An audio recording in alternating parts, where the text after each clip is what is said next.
A jaw-dropping moment shook the courtroom as Diddy sat visibly shaken, his attorney lost for words. A stunned silence swept through the room while the judge grappled with the weight of the prosecution's shocking revelation. Diddy's face turned pale as his legal team huddled in frantic whispers, but the damage was already done. Tension escalated when prosecutors unveiled explosive video evidence, unexpectedly linking a young Justin Bieber to the case and delivering a dramatic twist no one saw coming. We are going to get started with something that Diddy and his lawyers knew was coming down the pike eventually, and now it has happened. A new indictment, it's called a superseding indictment. It really replaces the original one that the federal prosecutors had filed against him. And the big headline here is that now they are saying there are 2 more victims. This wasn't just another lawsuit, it was something far more disturbing. For the first time, the man known for his unshakable confidence and influence looked genuinely rattled, his fear impossible to hide. Sean Diddy Combs reportedly underwent treatment in a hospital as he continues to await trial on sex trafficking charges. According to Page 6, the 55-year-old was transported from Metropolitan Detention Center in Brooklyn, the federal prison where he was sent following his September arrest, late January 30th to undergo an MRI and was then soon returned to police custody later that night. But let's rewind for a moment, because to truly grasp the weight of this moment, you need to understand the tangled web that led here. Sean Diddy Combs, once the undisputed king of hip-hop, now finds himself battling not just for his legacy, but for his freedom and his empire. With multiple lawsuits and mounting federal charges, everything he's built is now on the verge of collapse. In the meantime, let's talk about the fact that Combs' co-defendant in a civil case, a case, by the way, that accuses him and this co-defendant, another A-lister, of rape. This guy is once again slamming the attorney behind the case, insisting that he be sanctioned for allegedly not doing his job. We're talking, of course, about Sean Carter, better known as Jay-Z, once again calling out attorney Tony Buzbee, calling out his character, more specifically into question, claiming that the Texas attorney's filings have, quote, substantial inaccuracies and that there was a failure to properly investigate before filing. Now, we've talked about this before, but basically, a civil lawsuit was filed against Sean Combs on behalf of a Jane Doe who says that she was raped by Combs and another celebrity at a home after the Video Music Awards in 2000. She says she was just 13 years old when this happened. And weeks after the initial filing, Buzbee submitted an amended complaint naming Jay-Z as the celebrity who allegedly participated in this assault. Whispers of a dark, predatory lifestyle have begun to surface, prompting even Diddy's closest allies to quietly distance themselves. And at the center of it all, Justin Bieber. Those claims. Anyways, I want to also just show you this montage. This is a montage that was shared by Evie Magazine. They do great work on their TikTok of Justin Bieber, again, just 15 years old, in Hollywood, surrounded by a bunch of adults. And you let me know if any of this registers to you as normal. Take a listen.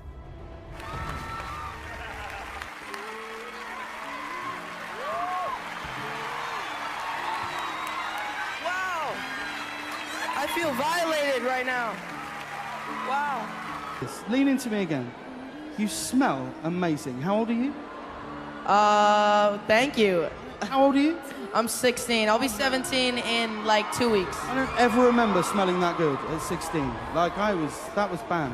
Yeah. Wow, look at your eyes. Look at what a beautiful face. All right. 4 years, unsettling rumors circulated about Diddy's influence over a young Justin Bieber. But after Diddy's arrest in September, fans began connecting the dots to a much darker story. Why was Bieber, still a teenager, constantly by his side? Why did Diddy describe their time together as if it were part of some secret initiation? Controversy ignited when old footage resurfaced. In a 2009 clip now spreading online, Diddy flashes a grin at the camera, proudly boasting about spending 48 hours with the then 15-year-old Bieber. "What we're doing, we can't really disclose," he says with a smirk. But it's definitely a 15-year-old's dream. Beside him, Bieber plays along, adding, "Let's just go get some girls." Justin Bieber turned 15, and it suddenly seemed that Hollywood was keen to almost initiate him. I think that's the right word. Like there was almost like this initiation that he needed to go through. So I want you to be now super uncomfortable and watch this video of an interaction between him and none other than Diddy. Take a listen. Justin, you ever seen the movie 48 Hours? Right now, he's having 48 hours with Diddy, him and his boy. They're having the times of their lives, like you know, where we hanging out and what we doing. We can't really disclose, but it's definitely a 15-year-old's dream. You know, I have been given custody of him. You know, he signed to Usher. I had legal guardianship of Usher when you know he did his first album. I did Usher's first album. I don't have legal guardianship of him, but for the next 48 hours, he's with me. So yeah, and we gonna go full crazy. At the time, it seemed like nothing more than an odd, uncomfortable exchange between a powerful music mogul and his young protege. But now, under the shadow of disturbing allegations against Diddy, that same clip feels far more sinister, raising unsettling questions about the true nature of their relationship. So young Justin Bieber, who was signed by Usher, involved with Scooter Braun, now all of a sudden he's being put in the hands of Diddy, who, it is true, he became the legal guardian for Usher. You can look up all of the allegations of what Diddy did to Usher. A lot of this coming out via multiple lawsuits that essentially, if we were to put it in a nice context, or at least use a euphemism for something that's really disgusting, the allegations are essentially that Diddy very much initiated Usher into Hollywood. And as we are going through these lawsuits and Diddy is in prison, we are recognizing that everybody knew. This was an open secret about what Diddy was doing.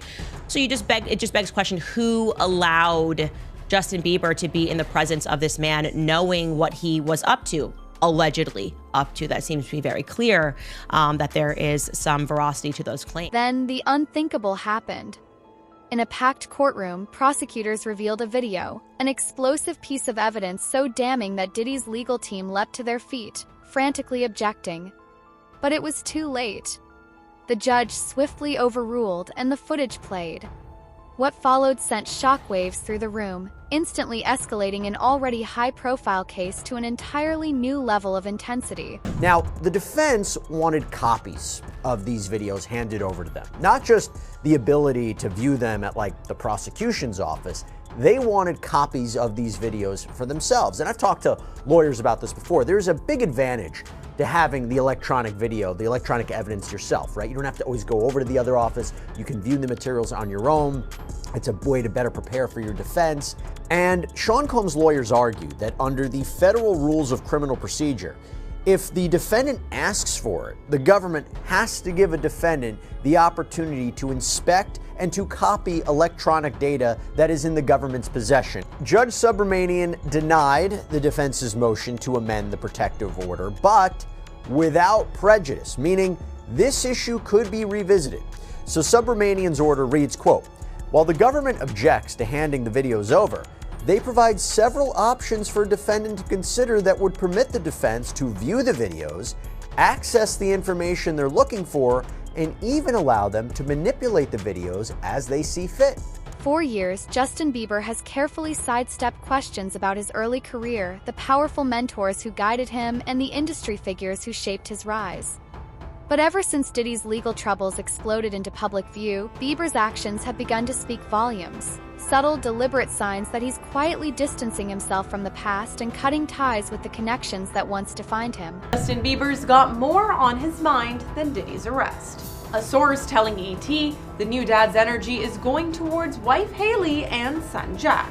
And he's not focused on what is going on with Diddy or the allegations against him.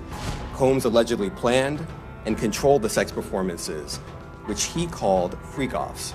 The insider info coming after footage of Diddy and Justin resurfaced on social media. Videos showed the disgraced media mogul alongside teenage Justin, with online sleuths speculating if, at the time, he subjected the pop star to his alleged freak-offs. It began with quiet but telling moves. Bieber unfollowed Usher, a seemingly small gesture, but one loaded with meaning, given that Usher was the very person who introduced him to Diddy. Then came the bombshell. Bieber cut ties with Scooter Braun, his longtime manager and trusted protector throughout his rise to fame. These weren't random decisions. They were deliberate, strategic steps, signs of a deeper, more urgent effort to distance himself from a past he now appears desperate to escape. Okay, Justin was signed when he was just 13 years old, and I should mention he was signed by Usher to a label that was owned jointly by both Scooter Braun and Usher, and he was considered Usher's protege. He has been described Usher as his mentor. The Bieber, Justin Bieber, is continuing the purge. He has now moved to unfollow Usher, okay, his original mentor. So this is a very big story. And the reason why we should discuss this and we should not diminish what is happening, it's not celebrity drama. This is actually the fall of Babylon that we are witnessing, Hollywood Babylon, that is. On Saturday, January 4th, fans noticed that Justin and controversial manager Scooter Braun stopped following each other. It was then confirmed that Justin blocked Scooter because Justin's name was removed from any tagged photos, and Scooter's likes on Justin's photos were gone along with the tags. Mind you, Scooter had just liked Justin's photo a week before this. Justin wasn't the only one who blocked Scooter. Haley wanted in on the fun too, and fans noticed she also blocked Scooter. Then came the resurfaced interviews. Bieber opening up about the brutal realities of growing up in the spotlight, the betrayals, the pressure, and the lingering trauma he's still working to heal from. One moment in particular went viral. Bieber visibly emotional as he spoke about wanting to protect young stars like Billie Eilish from the darker side of the industry. But now that clip feels far more haunting. Many are beginning to see his words not just as concern, but as a veiled cry, an indirect reflection of his own painful experiences and the hidden dangers he may have faced under the influence of powerful mentors. He did an interview back in 2020 with Zane Lowe. I think this was on Apple Music. And he was speaking about another young artist that was coming up, Billie Eilish, and Eilish. And he was basically speaking about how he wanted to protect her because she was now another young person, a rising artist in the industry. And sort of out of nowhere, he became quite overcome with emotion. Take a listen. Did you feel protective of her? Yeah, I definitely feel protective of her. It was hard for me being that young and being in the industry and not knowing where to turn, and everyone, telling me they love me and, just turn their back on you in a second. So, yeah, it's hard because I want her to know that, she can count on me, but at the end of the day, I don't want to. Never gonna force myself to be in a relationship with her. It has to be natural, right? So I just kind of, let her do her thing, and if she ever needs me, I'm gonna be here for her. But yeah, just protecting those moments because people take for granted encounters and I'm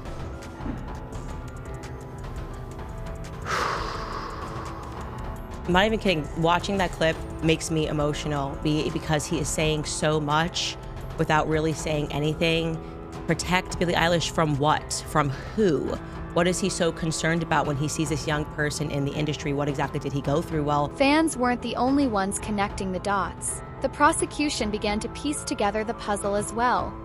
It all started with a single accusation. An aspiring musician, identified only as John Doe, came forward, claiming that Diddy drugged and assaulted him at a 2015 after-party. But that was just the beginning. And while disgraced movie mogul Sean Diddy Combs has been slammed with another lawsuit. An unnamed person has accused the music mogul of drugging and assaulting him. As per a lawsuit which was filed in New York, the incident allegedly took place in 2015. Prosecutors and the lawyer representing the alleged victims in the case have been behind a substantial number of suits brought against Combs over the past year, including one that named Jay-Z as an additional defendant. The new lawsuit says that in 2015, the unnamed male person had approached Combs with the aspirations of becoming a rapper and singer. The 23-year-old was scheduled to open for a popular music artist at a series of Los Angeles nightclubs. Now, prior to his performance, he was informed that Combs would be in attendance, and should the performance go well, Combs would consider signing him to Bad Boy Records. The lawsuit further stated that later that night he attended an after-party where there were other well-known entertainers who were taking in drugs. Now, one of Combs' associates handed him a drink which he later realized was drugged. The unnamed person has further claimed that during his unconscious state, Diddy Combs had engaged in unconsented sexual activities. Meanwhile, in a statement provided to media, Combs' attorneys say, and I'm quoting here, "As we've said before, Mr. Combs cannot respond to every new publicity stunt, even in response to claims that are facially ridiculous." More allegations quickly followed, igniting a full-scale investigation that uncovered years of alleged abuse. Authorities began to suspect a far-reaching criminal operation, one involving trafficking, coercion, and a powerful network designed to silence victims and cover up the truth. So, according to the complaint, Jane Doe says that, again, when she was 13 years old in 2000, when her and a friend drove to Radio City Music Hall in New York City, where the Video Music Awards, the VMAs, were being held, she says she didn't have a ticket. So what does she do? She mills about outside, and that's when she says that one of Sean Combs' limo drivers told her to come back later and he would take her to an after party. She claims that she was given a drink at this after party, which she now believes was drugged. She claims she started feeling woozy, went to find somewhere to lay down, and that is when she says she was raped by Jay-Z and Sean Combs. Prosecutors now allege that Diddy's infamous freak-off parties, private drug-fueled gatherings, were far darker than anyone could have imagined. Men, women, and even celebrities were allegedly manipulated and exploited under the guise of industry networking, unknowingly ensnared in something much more sinister. This morning, new details allegedly inside Diddy's world before his shocking arrest. The entertainment mogul now behind bars for federal sex trafficking and racketeering charges. It was a circus. He did whatever he wanted, and we were just at his disposal. Phil Pines was Diddy's senior executive assistant from 2019 to 2021.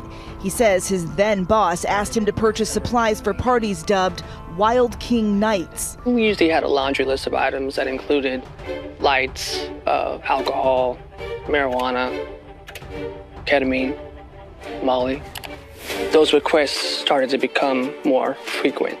Pines claims many of these parties involved younger women. A lot of times you would have him with a younger female, and there's a power dynamic there. A more impressionable girl is easier to reel in. Consent is between the people that are engaging, and I wasn't there in these situations to understand the consent. The new interview, part of Investigation Discovery's docuseries, The Fall of Diddy. My job is to shield his private life from the public. Pines even sharing audio he says is of Diddy telling Pines to bring him various substances during those Wild King nights. Phil, I need some Cialis. Can you give me 20 Xanax, please? Hey, Phil, I need a plan B. I remember hearing the words, "Prove your loyalty to me, King." He grabbed me by the shoulders, pushed me to a girl that was on the couch.